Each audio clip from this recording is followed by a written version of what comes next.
Up next, we have a fantastic keynote speaker, Adam Karno from Esri. He will be speaking about transforming from GIS manager to GIS leader. So please stay on this Zoom link. This is where it's going to be in just a couple of seconds to enjoy this great keynote presentation. I personally have seen Adam speak several times now, and I leave inspired every time to do more with my career and more with how I'm going to grow. So you're going to enjoy this. Adam Karno is a community evangelist at Esri, the global market leader in GIS, Geographic Information Systems, with over 25 years of experience as a GIS practitioner in the public and private sectors, as well as academia. He is a keynote speaker, thought leader, and technology evangelist. He helps organizations get the most out of their GIS investment and makes a difference in their communities. He inspires customers to maximize their return on their investment in the ArcGIS platform. He works closely with the Esri teams and partners to assure customer success, and he strives to assist customers in creating and reaching their vision and gaining professional recognition for their efforts through awards, presentations, articles, and videos. He helps these organizations use the ArcGIS platform to transform and make from map makers into solution providers. So this is all through the location or the application of location intelligence to help deliver spatial insights. So welcome, Adam, and thank you so much for supporting us. No problem. Thanks very much, Jenny, for having me and for this great opportunity to support your community and your event. And I was born in Connecticut, so I'm a New Englander at heart, and I so wish I was we were able to be together somewhere in beautiful New England, especially this time of year. But I'm coming to you live from Charlotte, North Carolina. And again, thanks so much, Jenny, and I look forward to just like I said, supporting this event and getting to know a lot more of the fellow New Englanders up there. Thanks so much, Adam. All righty, so let's go ahead and get started. And I'm going to kill my camera because I'd really like for you guys to focus on the slides rather than me. So I'm going to go ahead and turn off my camera. What I'm going to talk to you today is about the path from GIS manager to GIS leader. But before I get started, I need to interrupt my normal presentation to talk a little bit about something that's been driving this globe for the past year and a half and more, and that is the COVID-19 pandemic. The effect that I feel that I need to address this because of the effect that it's having on the GIS community. You know, this global pandemic is one of the major challenges that humanity's ever had to face, but there are some benefits to the GIS community. Everything about the pandemic is spatial, and we've been thrust into the spotlight. So everybody affected by this tragedy is looking for answers, and we are at the center of those people that can provide the answers. So now is our time to shine. And this is an incredible opportunity to be noticed and to advance people's knowledge and appreciation for what we do. And what I want to do is highlight some examples of how the GIS community has responded. I'm sure you recognize this dashboard, perhaps the most visible map in the world. It's the COVID-19 global map and dashboard from Johns Hopkins University. It was created by PhD student Encheng Dong in about 8 hours. And once it was publicly released, it went viral, yeah, pun intended, very quickly. And it now gets over 1 billion hits per day. That's almost 14,000 hits per second. And it's designed to handle over 2 billion hits per day. They've also got a United States dashboard that provides more detailed information at the county level. And the impact of this application just cannot be totally realized yet. I think we're going to still be thinking about this years from now. I mean, here's an example of an executive user of the dashboard. This is a tweet from former acting deputy secretary of the U.S. Department of Homeland Security, Ken Cuccinelli, who was using it. And it happened to go down as they were updating it. And he was wondering if it was just him or whether the app was actually down. That's pretty amazing that someone of that level in our government was using this dashboard. And the recognition is just amazing. Lauren Gardner, who runs the center at Johns Hopkins where this comes out of, was recognized last year as one of the top 100 most influential people in the world. She was under the Pioneer category.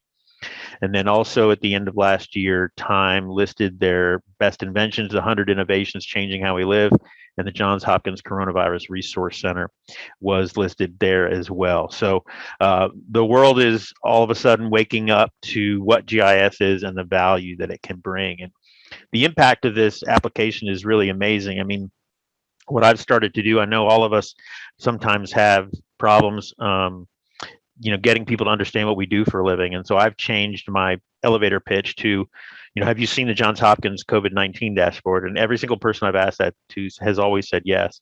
And I say, well, that's what I do. I do GIS, which is the technology, behind that application. And they instantly recognize that and understand the value. And I think it's something that's going to be paying back for us for a very long time. Let's look at some of the other applications that are out there. The World Health Organization has a dashboard. U.S. Census Bureau has one. There's another one out there that's really interesting called COVID Pulse. Haven't seen this one, check it out, because it shows not only the current situation, but the trend. You can zoom in and then you can get information by county, but then you can get detail on the actual phase of a pandemic. So pandemics cycle through 6 phases: emergent, spreading, epidemic, controlled, end state, and no cases. And you can actually see what stage every county is in the US, as well as look at the historical trend so you can see whether it's going up or down. And then throughout the United States, we were able to identify over 380 applications that were stood up by various agencies in response to the COVID pandemic, another 330 globally. So over 700 applications were developed and deployed to support pandemic response. And that's just an amazing testament to how strong the GIS community is and the value that we can bring. But we can learn some lessons from these applications. Number one, they're all configurable. So when you've got to put an application up very quickly, such as in an emergency like a pandemic, there's no time for custom coding. So it's best to deal with commercial off-the-shelf configurable applications, code, no code, or no code, low code kind of situations. Number two, they're cloud-based, because if you're going to push them out to the public and they do go viral, you've got to have the elasticity of the cloud to be able to respond to the huge demand that these applications require. Number three, they're user-centric. They're focused on the end user, and they're very easy to use. They're data-driven, so the data is upfront and allows people to interact with it and explore it.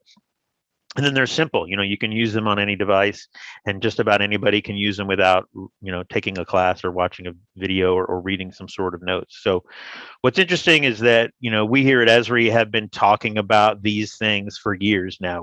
We've been, preaching that if you're this is the modern recipe for a GIS web application. And it was proven under the pandemic. So these things are things we should always strive to do when we're pushing out applications to large audiences. Now, the other thing, too, that we need to think about is the effect that COVID-19 has had on the leadership in our organizations. So most organizations are dealing with reduced budgets, which has now got them looking for how to save money, and also to digitally transform, because even if your budget is reduced, if you've got to do more with less, your technology budget usually goes up, because that's where you've got to invest money, because you're cutting back in other areas. And digital technology allows you to do more with less. And lastly is, as we're working remotely, it's very hard to have paper-based manual workflows anymore, because you can't take that form, do what you need to do on that form and then walk down the hall or put it in somebody's basket right down the hall. So people at the top are looking at their managers and saying, help me save money, digitally transform, and get rid of paper. Well, GIS can help with all three of those things. And so we need to make sure that our executives are aware of that. So when they're looking for ways to do these things, we're at the top of the list, and they can reach out to us and let us help do these things. So that's my little bit of intro and nod to the effect that the COVID-19 pandemic has had on GIS. Now let's talk about the path from GIS manager to leader. And first, let's talk about why we need leaders. And one of the moments in my career that changed me was this document that I ran across 10 years ago. It's called The Underutilization of GIS Technologies. And in it was this quote that generally people outside of GIS think of GIS just as maps or a graphic product or the younger brother of CAD. And it was true at the time. And in lots of times it's true today, still 10 years later. And it really made me angry. And I realized that this was true. And so I started to do whatever I could to change that. And that's what led to me becoming an evangelist, was trying to inspire our community to, shake this image of GIS just being a graphics product. And then 6 years ago, I came across this article, which has a similar quote that said GIS is often seen as maps or visual graphics products, and the more advanced capabilities are ignored because they remain unknown to key departments and decision makers.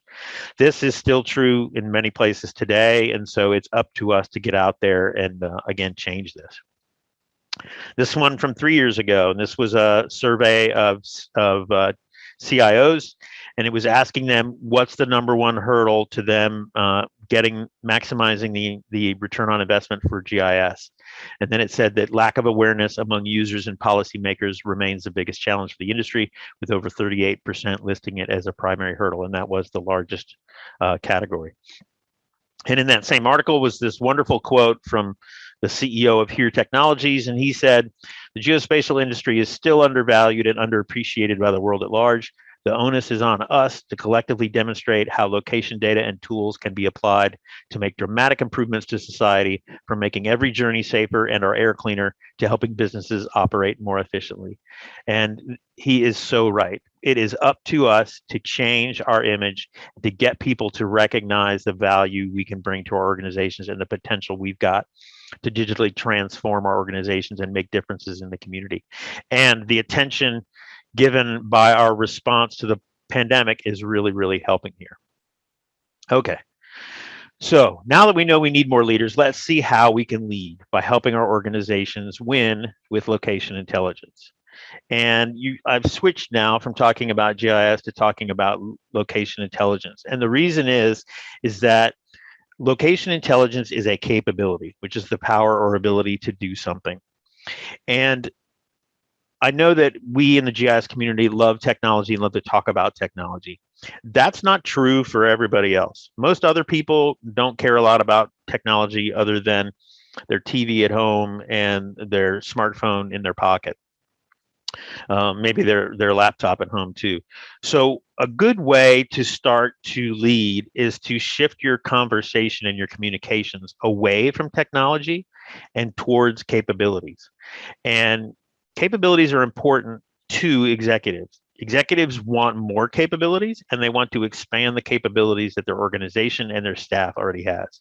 So if we switch from talking about GIS and start talking to the capability that GIS can enable in an organization, the best way to describe that capability that I have found is location intelligence. And so if you're interested, if we were in person, I would roll this 2-minute video, but it's difficult in a virtual environment. So you can go to this link, and I'll provide these slides that are all hyperlinked. But Esri did a 2-minute video along with Fast Company on it's meant for executives to explain what location intelligence is. So that's a great tool to show to some of your executives to get them to understand what location intelligence is.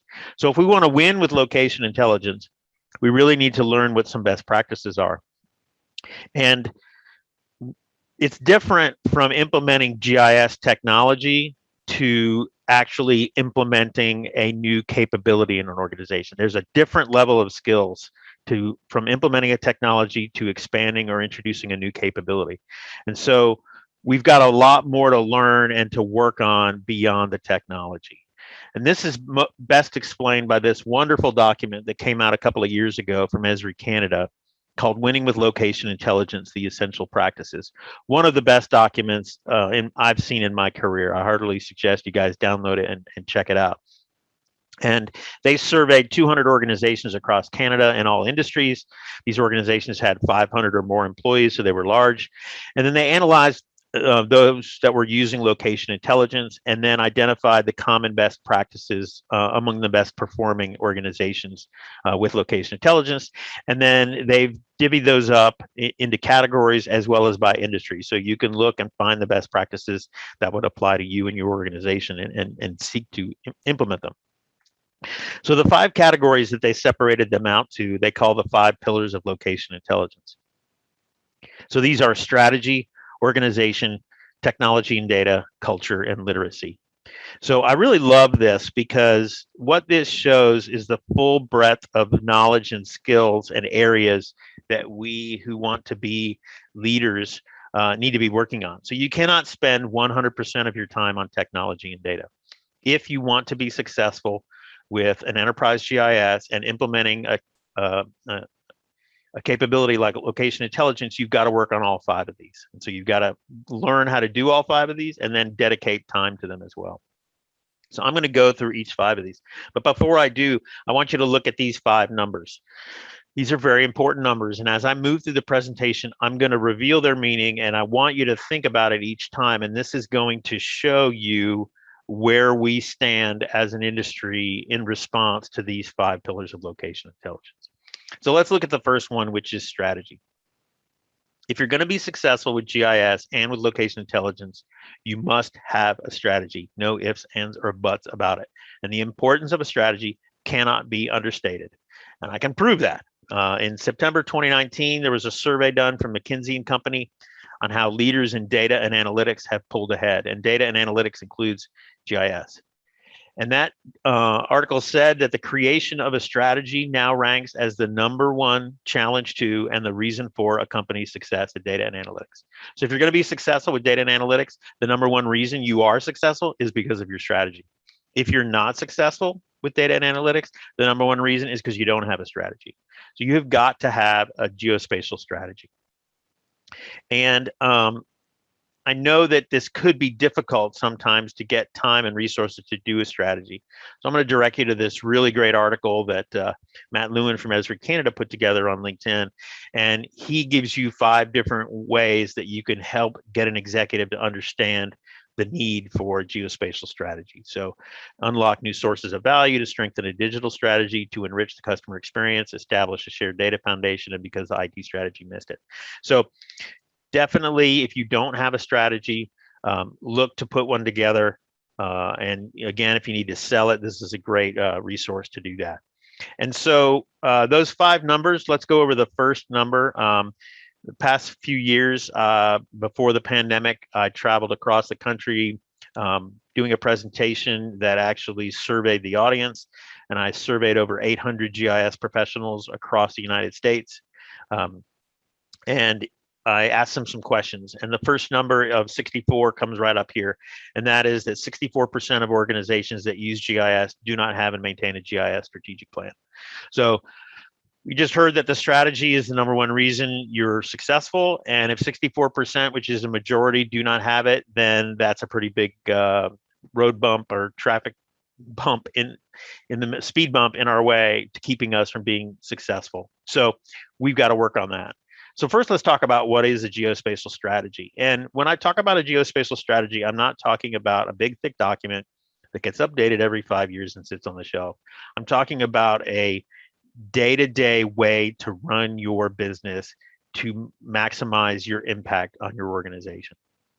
So a geospatial strategy is a business-oriented plan, not technology-oriented, that defines how the organization is going to use GIS to achieve its goals. And an effective strategy connects the business needs with the right people, processes, and technology to help you overcome challenges and improve results. The bottom line is that you're there to provide value to the organization, and the most value you can provide is by helping the people at the top of your organization overcome challenges and improve results. So the way this looks in a very simple form is #1, you start with the business goals. You look at the goals that the people at the top of your organization are seeking to or striving to meet. That could be in a strategic plan. That could be in all kinds of documents. It could be on a website. It could be stated as goals and objectives or key performance indicators. Whatever it is, you need to know what those goals are. And the next thing you need to do is talk to the people that are in charge of meeting those goals and ask them what their challenges are. Why are they not able to meet those goals, or what's standing in the way? And once you know that, you can then propose some business-driven GIS solutions that will help mitigate those challenges and allow them to meet their goals. And if you do that, oops, ta-da, you have business value of GIS. So these 4 circles sum up an effective geospatial strategy. And you can see the common word in all 4 of those circles, and that is business. So we are here to provide GIS solutions that help the business achieve its goals. Okay, so that's how simple really it is. And let me show you an example of this. So let me talk to you about Bonneville County, Idaho. It's a population of about 115,000. It's in the southeast part of Idaho. The county seat is Idaho Falls. And back in 2015, they had a single GIS professional. And that person knew that Bonneville County is very susceptible to wildfires. So their response to wildfires in the past had always been paper and pencil, very manual based workflows. And so they deployed some configurable off-the-shelf solutions to support wildfire response. And that completely replaced the paper-based workflows that they had always used in the past. Now, unfortunately, they did get hit with some wildfires, but as a result, the county provided a better emergency response experience to end users than they ever had in the past. Now, this, along with some other great business value work they did, convinced management to let the county add 5 more full-time employees, GIS professionals. All right, so we all know how hard it is to get new FTEs approved in an organization, especially a local government, especially a county of a population of 115,000. But if you provide serious value to an organization that meets certain goals and delivers, they will find resources. And they did that in Bonneville County, and they went from 1 to 6 people as professional GISers. So really great story, and it is possible at the local level. So Esri has been doing geospatial strategies with organizations across the globe for decades. This is our best practice. This geospatial strategy consists of 4 phases. You understand your goals and challenges. You plan the response or the solution. You then act by implementing that technology, and then you revisit back to the goals and challenges because they're constantly changing, whether it be a pandemic, a hurricane, a nor'easter, a flood, a snowstorm, whatever it be. If you want to learn more about a geospatial strategy, we've got a short document that's available at this URL that'll help you introduce you to this best practice. And again, if you can reach out to your Esri account team and our partners, we can help you put together a geospatial strategy. Okay, so the next one of our pillars is organization. Now, organization is a large category, so I'm going to focus on one part of it, and that's that second bullet under it. They talk about a governance framework. I want to talk about governance, and when I'm talking about governance, I'm talking about organizational governance, not data governance or technology governance. I'm talking about the organizational structure and workflow of how decisions about GIS get made in your organization and how GIS organizationally functions. So again, I put out another question to 800 plus GIS professionals, and I found out that 76% of organizations that use GIS do not have formal governance in place. Again, another huge hurdle to fully being successful with the technology. So if you want some great resources about how to implement some governance, I'm going to steer you again to Matt Lewin of Esri Canada.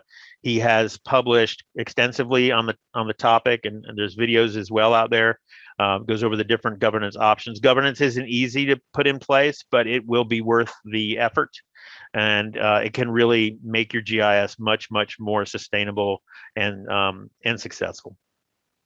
Okay, the third of our 5 pillars is technology and data. Again, a very large subject and one we spend most of our time in. But what I'd like to focus on here are best practices. Best practices are called best practices for a reason. They're lessons learned from other people implementing the technology. And I've found that the majority of our users do not even know what our best practices are, let alone have implemented them. And I promise you that if you implement best practices, your GIS will be more stable, it will respond, it will be more performant, you'll have fewer calls to tech support, et cetera, et cetera. So Esri does publish our best practices in a document. And I asked the question in my survey if you'd ever read that document, and 78% had not. So again, another huge hurdle to being successful with our technology, and this goes to any vendor, is best practices. This is the document. Be aware that this document is updated at least 3 times a year because technology changes and so do the best practices. And these focus, again, not just on the technology, but on people, data, and process. And so be sure to always check and make sure you've got the latest. And the latest one just came out last month, so it's August. It's dated of August 2021. The fourth of the 5 pillars is culture. And again, culture is a wide category. So I'd like to focus on one part of culture, and that is change management. So change management, and I'm not talking about software change management, I'm talking about organizational change management. So too often, again, we're so focused on getting the technology ready for the organization, we don't get the organization ready for the technology.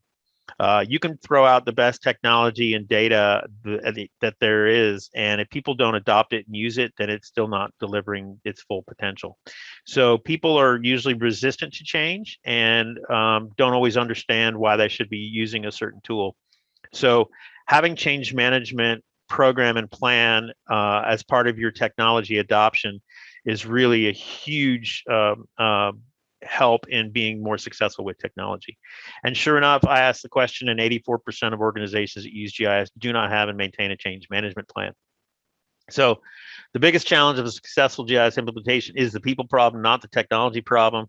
Solution to that is implementing a change management program.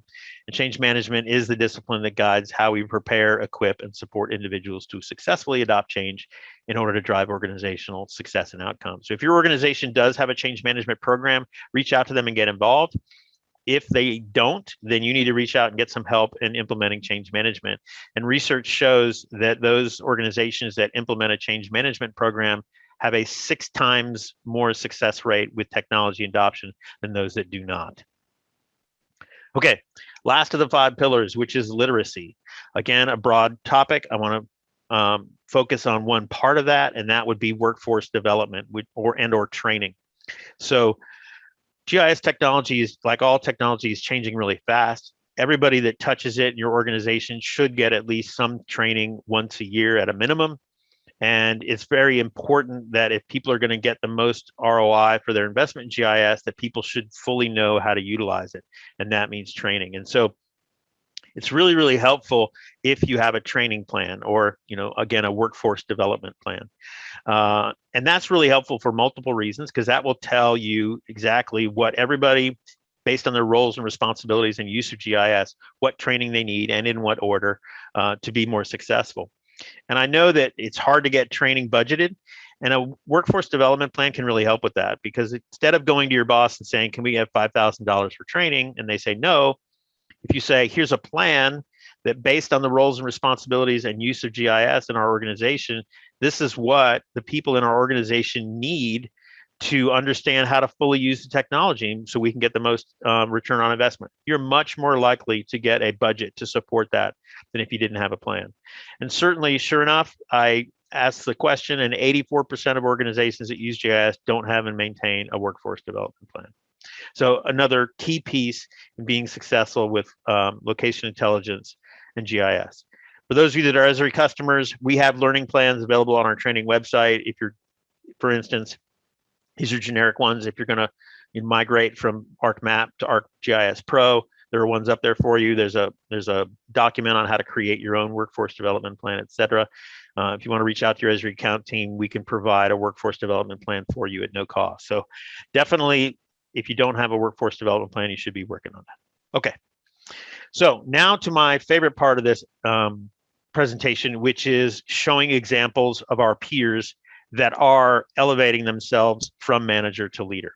So again, this is a long path, and it's not going to happen overnight, but it can happen, and it does happen across the globe. And I want to show you some great examples of folks that are doing that out there.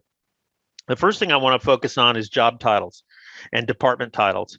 So first of all, as I talked about those quotes at the start of this about how most people think of GIS as a map making or graphics product. And map making is an incredible skill. It's very hard to do very well, and maps are very, very valuable. But if you have access to enterprise GIS, you should be doing a lot more than making maps. So we've got to break that image. And so a lot of people are changing, in order to break that image, they're changing the names of their departments and their titles. And this makes sense really because GIS is the tool that we use, it's not what we do. And so you don't see a department, you don't see a spreadsheet department in your organization, right? So we shouldn't have a GIS department. So here are some examples from across the globe that I've found of how people are reframing what they actually do in changing their job titles and their department titles as well. And so the vision here is that if we can get the executives at the top of our organization to understand the value of GIS, that they will create executive positions that we can move into so that GIS manager is not the end of our career or as far as we can go. So let me show you this. So most organizations have a chief executive officer or something, analogous to that. And then as technology became important, they created a chief technology officer or CIO or IT director. And then as technology has continued to expand and deliver more value and get more complex, they've created more executive positions. So you have a chief innovation officer sometimes you're starting to see chief data officers, then there are even chief analytics officers. So why not a chief geospatial officer? And I do believe that this could happen if an organization at the top would recognize the value and the potential of geospatial technologies in an organization. And then that would give us a new place to move into and move up and increase our professional development in our careers. And so here's a long list of examples of GIS managers that have moved up. And feel free, these are your peers, so feel free to reach out to them on LinkedIn. We've got CIOs, we've got CTOs, we've got chief data officers, we've got directors of IT and innovation offices, director of enterprise systems, IT services, innovation, business, and location intelligence officers, directors of data analytics and visualization services, et cetera. You can see them all here. And this is from across the globe, a bunch of the States, some from Canada, as well as I think we've got some from Australia here. So these people have made it happen. They have moved up beyond the GIS manager position into higher executive positions. I'd like to highlight a few of them. First is Todd Shanley. He's the CIO at Cabarrus County, North Carolina, which is right up the road from me in Charlotte. And Todd is one of the most award-winning CIOs out there. Cabarrus County consistently in the top 10 for best digital counties out there. And he was in 2020 designated as one of the top 25 doers, dreamers, and drivers of 2020. He started at Cabarrus County 24 years ago as a GIS intern, worked his way up to GIS manager, then to CIO. So really great example of someone making it happen. There's Nick O'Day from Johns Creek, Georgia. He went from GIS manager to chief data officer, which is a great example. And then in Charleston, South Carolina, Tracy McKee, she was the GIS manager and she's now the chief innovation officer. Now, even if you can't move up into an executive position, there's another way to show your importance by creating other changes. And that is, there are some GIS managers out there in the local government space that I've found who, because the executives have discovered that their value is so strategically important to the organization, that they are now report directly to an executive.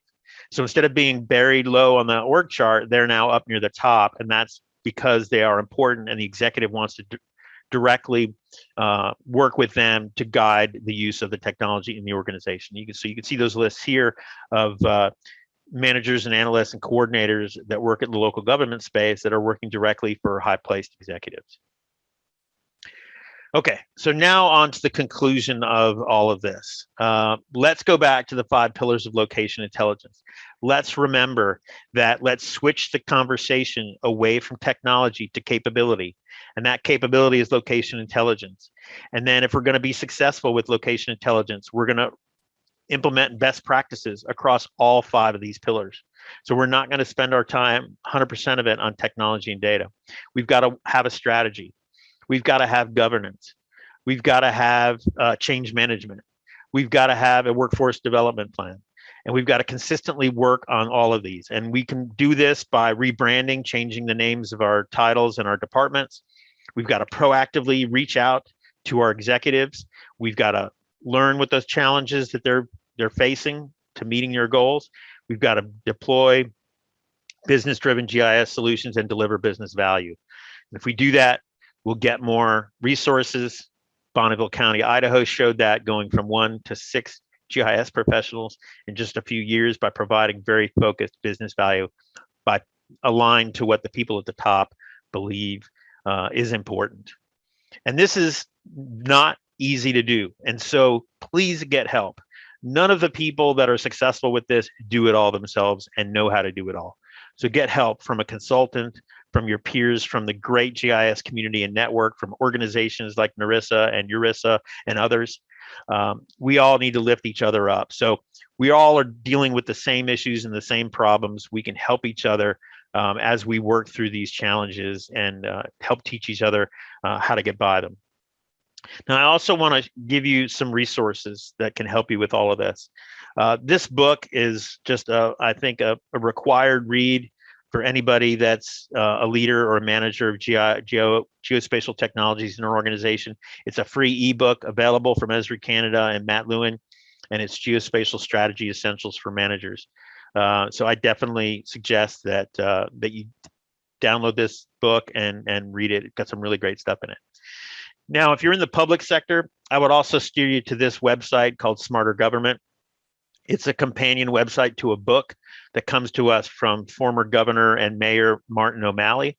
Governor O'Malley he was the governor of Maryland and the mayor of Baltimore, and is a big believer in the application of IT to help make organizations, local governments smarter.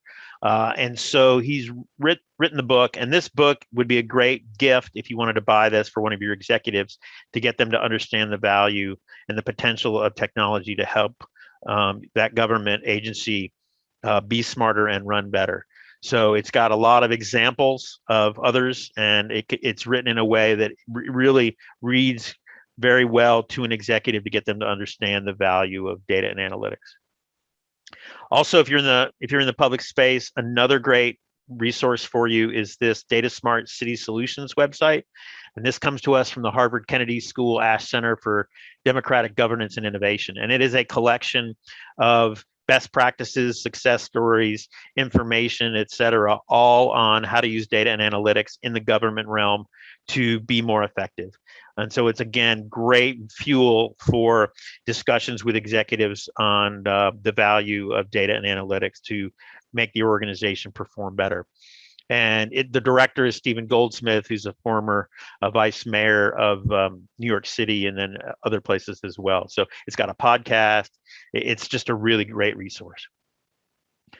All right, so this presentation is also available online as a series of 3 blog posts. So if you want to go to find me on LinkedIn, you can go there and you can find all 3 parts of this. It'll have all the hyperlinks in it, et cetera.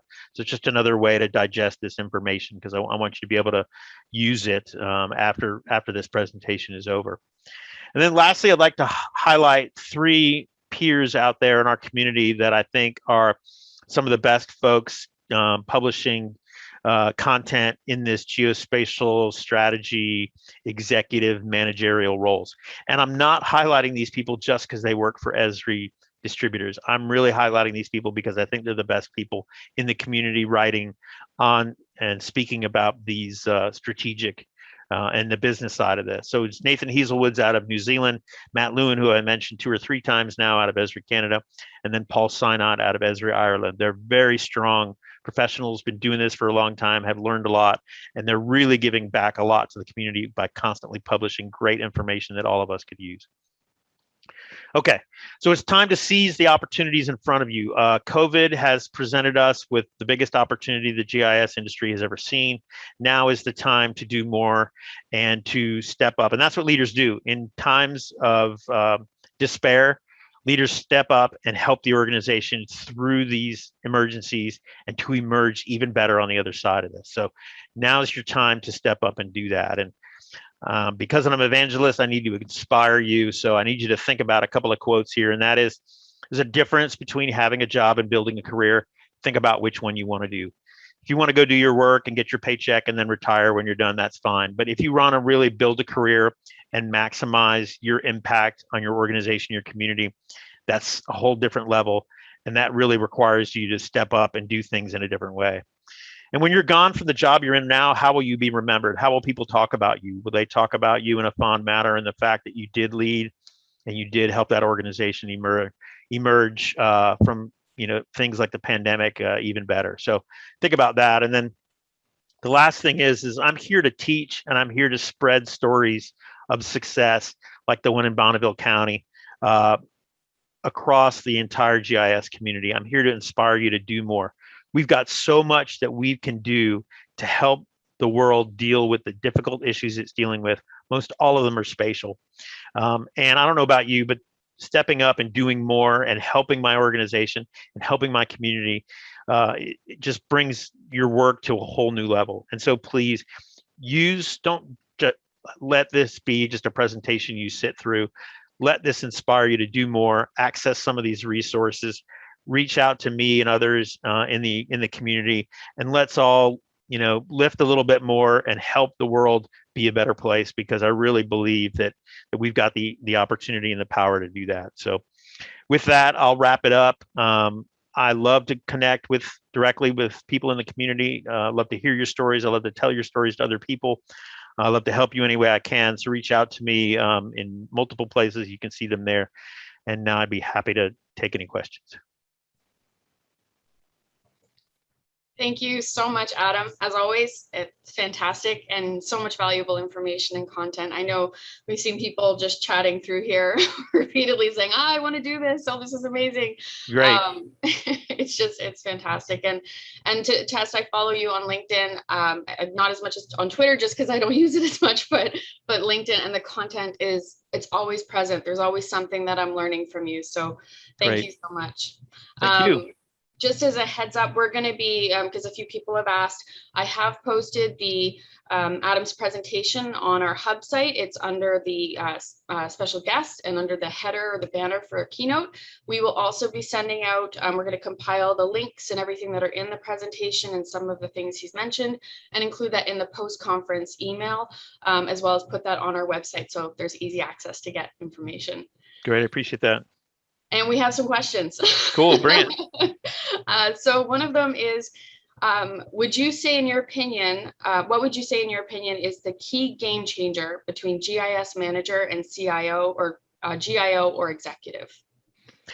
Okay, so that's a great question. And, I think about it now, I'm 25 plus years into this career.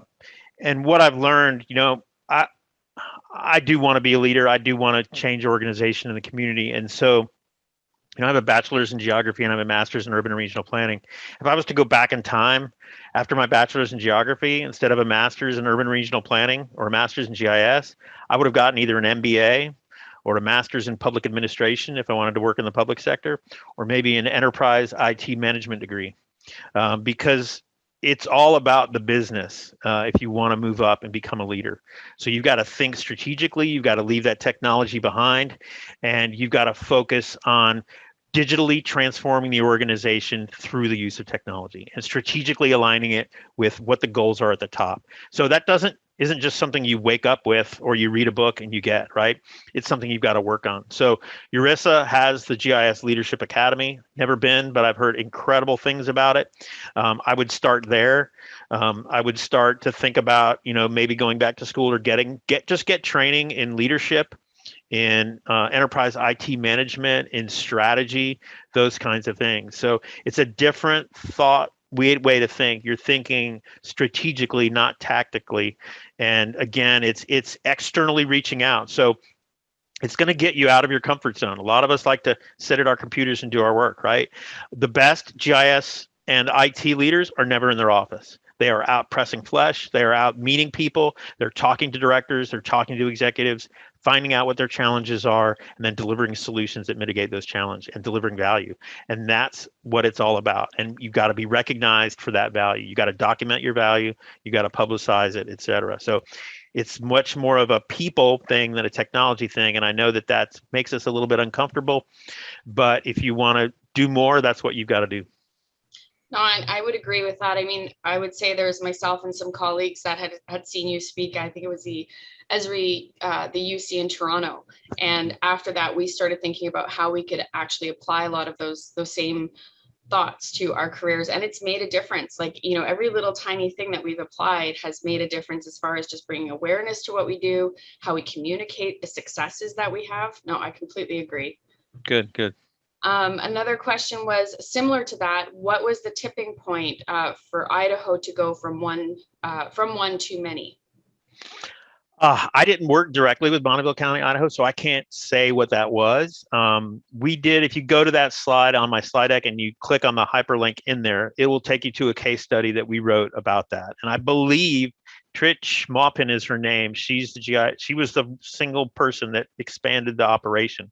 So I would reach out directly to Trish. There is some information in there about more about it, but it's an amazing story, one of the best I've heard. So definitely dig in and reach out to her and learn more about how she did it.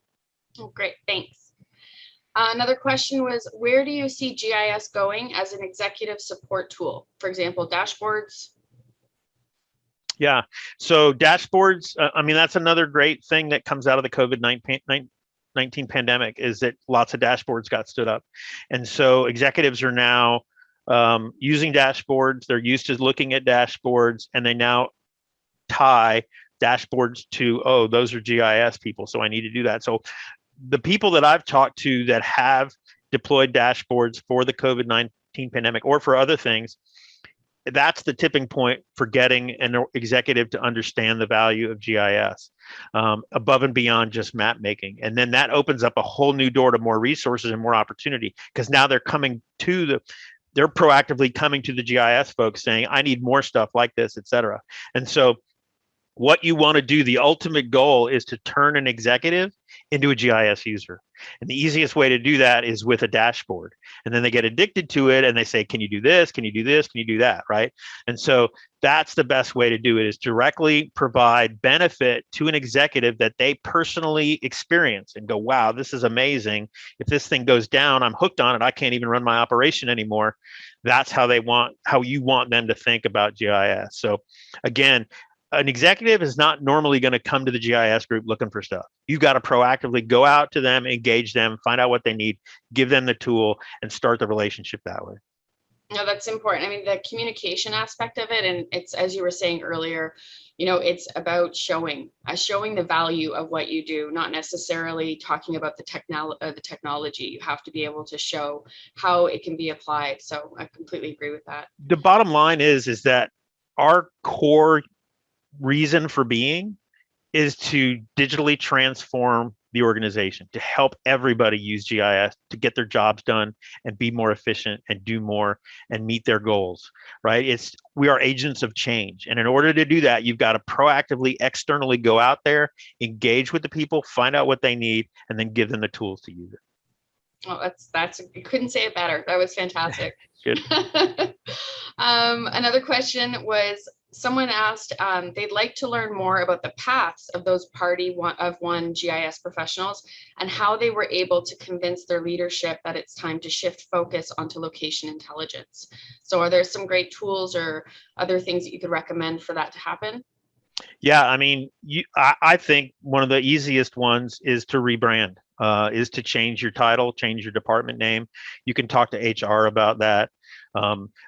And you can look at the list that I include in there of all those people, find them on LinkedIn and reach out to them. I mean, everybody here knows the GIS community is a very friendly one. And I know a lot of those people on that list, and they're all usually happy to help other people do what they did and learn from them. So I would do that. But I think the first thing is that we've got to change our image from map maker to IT solution provider. If you can do that with a title change, a department change, you need to change your elevator pitch. When people ask you what you do for a living, you can't say I make maps. You got to say, I changed mine years ago to say I help people make better decisions with the power of location.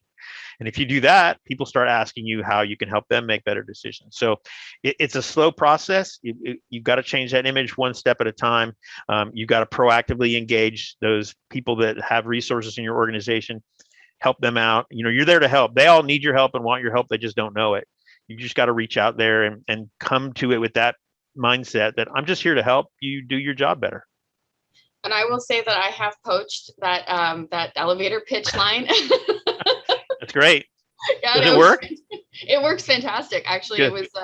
I had gone to a presentation where people were asking to change or to learn how to do a better elevator pitch, and I said I have one, and I gave it. Everybody was excited about it because I explained how I used to do it and then what it was changed to, and it major difference. Right. Good. One of the other questions that's come in is there one of the pillars of location intelligence to start with, or do they need to be addressed simultaneously in order? How would you, do this with limited time? That is a great question, and that's something I should add into this presentation because that question almost gets asked every time I give it, and so I need to include that part. So that's a wonderful question. The number one place to start is with the strategy. So you can't do anything until you have a strategy, and your strategy will dictate all the rest of the stuff in there. So please start if you don't have a strategy. And remember, it's just those 4 circles. What are the goals? What are the challenges? Provide GIS solutions to help mitigate those challenges, and you will deliver business-driven value, and then you will get more resources, et cetera. So there's that other slide in there that had the 4 steps that we here at Esri use for geospatial strategy, where we understand the goals and the challenges, we plan the solutions, we then act by implementing them, and then we revisit. So you can start with that document, maximizing the impact. If you're an Esri user, reach out to your account team, and we can help you create one of those strategies. But that is the number one place to start. That's great. I've seen even the best practices, like I've seen that as far as the other documentation you provided, and the strategy seems to always be the foundational moment where you really have to think about what you want to do. That's where you put most of your effort. Yep. Great. Another question that came through was how can you change from a technical area to a management position? And that was asked by Mita. Okay, so that just it becomes, I think, an opportunity position. So I remember the day that I was a GIS analyst, and then I became a senior analyst, and then like a GIS project manager. And then I remember my boss left the organization, and so his position was open, and he was a regional manager of all geospatial operations. This was an AEC firm with offices across the globe, and I was in Florida at the time, so it was the Southeast region. So I remember, going home and talking to my wife and saying, here's this opportunity for me to move up into a management position. I think I can get it, and I think I've got the experience to do it, but should I do it? Because I loved the tech. I mean, I loved getting into it and working with the data and doing the analysis and, doing it all. And that's all I had done for my career. And I struggled with it. But once I did and made that thing that I'm going to go for this and do this, I'm so happy that I did. Some people stay technical their whole career, and that's great, and you can do really well there. But I believe that the challenges and the value that I provided and my professional development just exploded from there on up. So there's no set path on how to go from being technical to being manager, other than to get some training like the GIS Leadership Academy. There's PMP, project manager professional you can get out there. Get some techniques, always say yes. That's the other thing I would always say when I was a technical person supporting the organization. Anytime people ask for my help doing anything, I always said yes, and try to, even if it's not your job. And so look for opportunities to take on more of a burden and learn new things and new skills. Every organization and every job usually has those kinds of opportunities. So over time, I think you'll start to build up those skills, and then just look for the opportunity to step forward and do it. Oh, it's very helpful. And I think the next question you've touched on some of these aspects of it. They were saying, like, for budding young GIS folks, what advice do you give to them to go from a GIS job to a GIS career, like training, education, networking? And that always saying yes approach, I think, is part of that. That's a huge one, because people that say yes and are helpful and are willing to do the extra bit are the most valuable in the organization. And people will quickly understand that, and you'll start getting support from others in your organization. But I think the other thing too is, I hate this term, and I'm trying to work with other people online to get rid of it. There's that term about soft skills. I don't like them calling them soft skills. There's a whole movement to call them essential skills. Hmm. And I believe that they are. So I think, most of us that in the GIS industry spend all our training on technical side. You've got to work on the non-technical, the essential skills, and that is project management, that is storytelling and presenting, that is professional communication, being able to write and document things well, being able to manage a project. All that stuff is so much, if you're going to go that direction to become a leader and a manager, is so much more valuable and will take you so much further than normally the technical side. So work on those skills, work on speaking, work on presenting. There's Toastmasters International. There's all kinds of organizations and ways to start to learn those essential skills and build them up, because those are the ones that the people at the top are looking for to raise up. The Toastmasters, that's a great plug for them, because that was early on in my career. I was actually teaching at a university, and I was teaching at a university, and I was their GIS analyst and all of that. And I was nervous about presenting, and someone recommended Toastmasters, and that honestly helped me throughout my career. It's a great community. So if anybody is looking for that, I can attest to that being a great option as well. Great. Another question that came in is, I understand the title changing would help my career.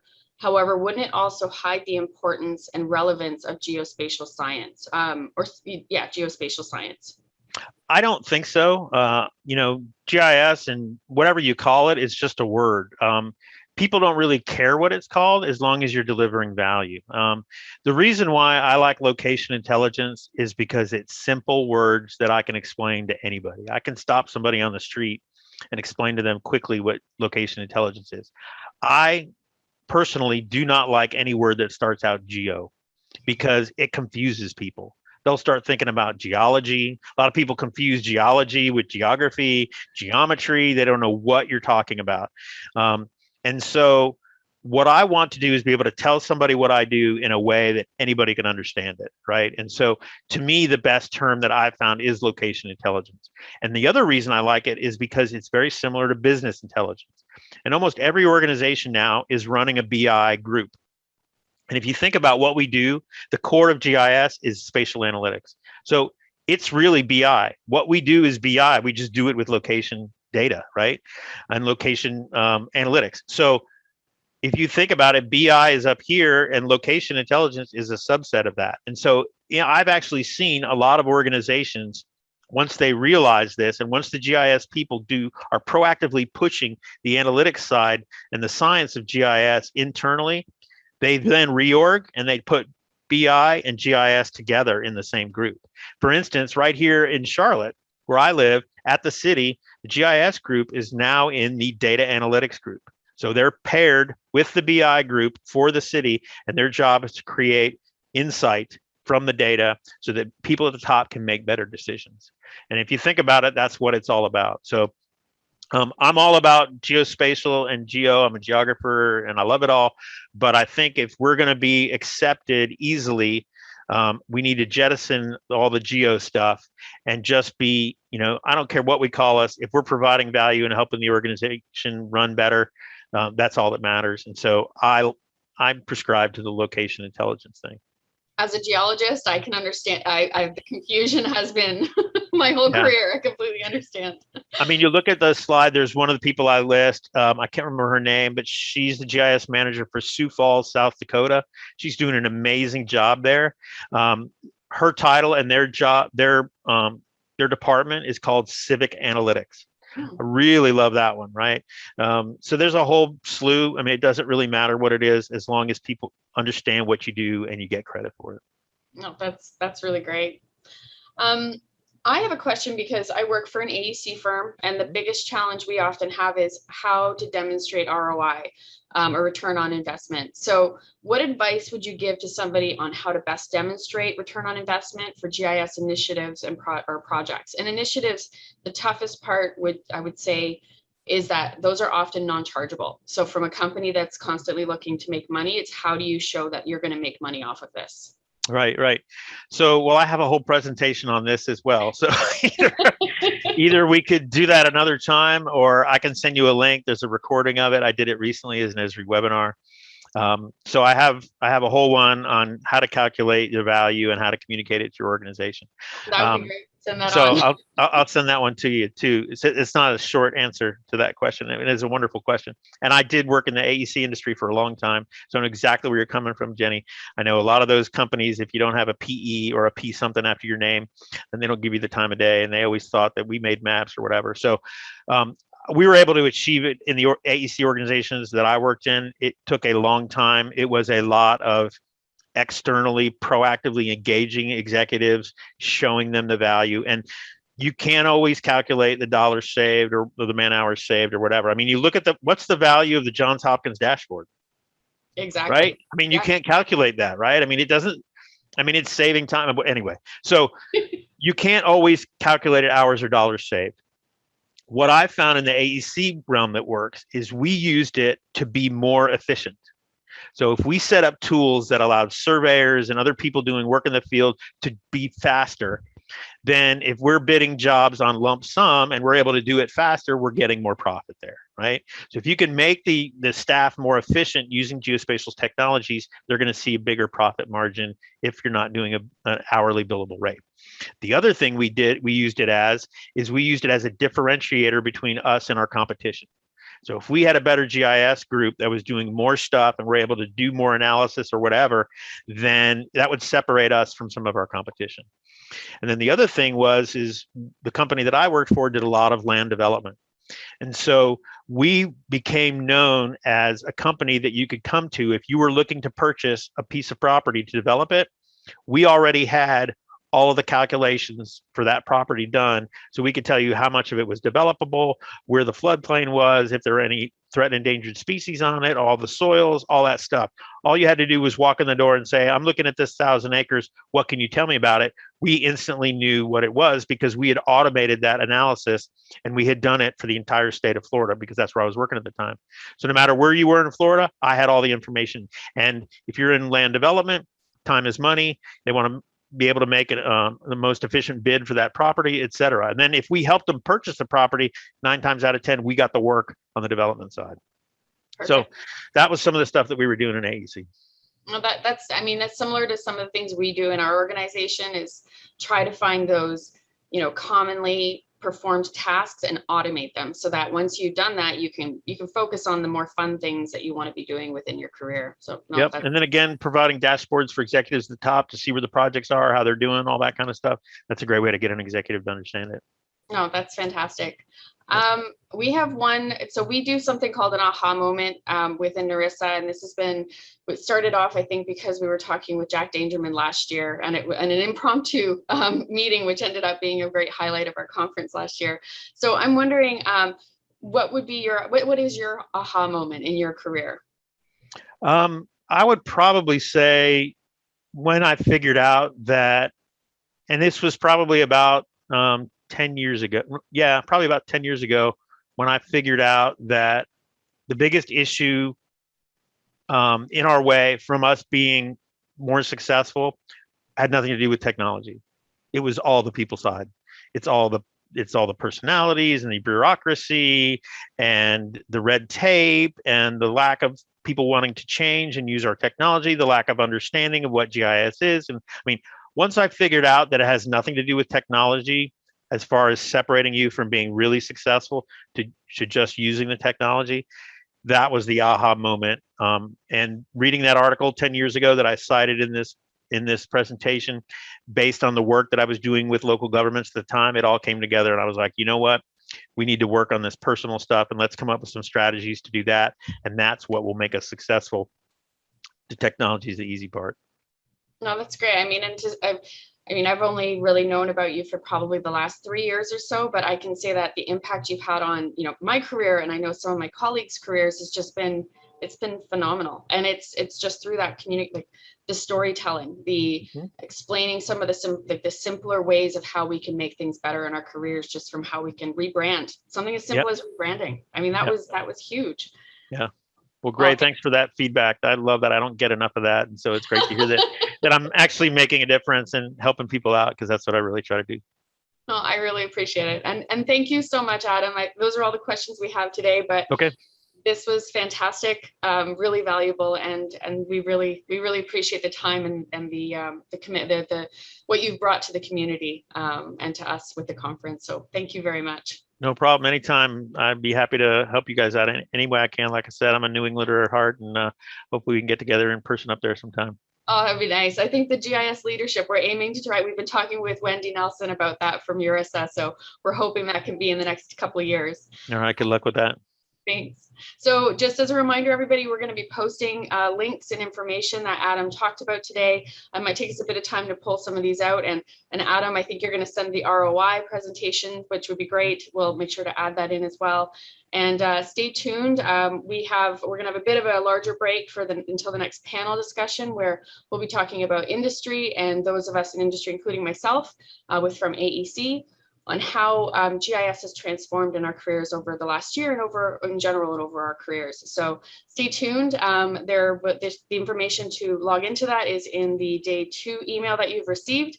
But if you have any questions, just don't hesitate to reach out. So thank you again, Adam, and thanks everybody for listening in. Bye-bye. Bye.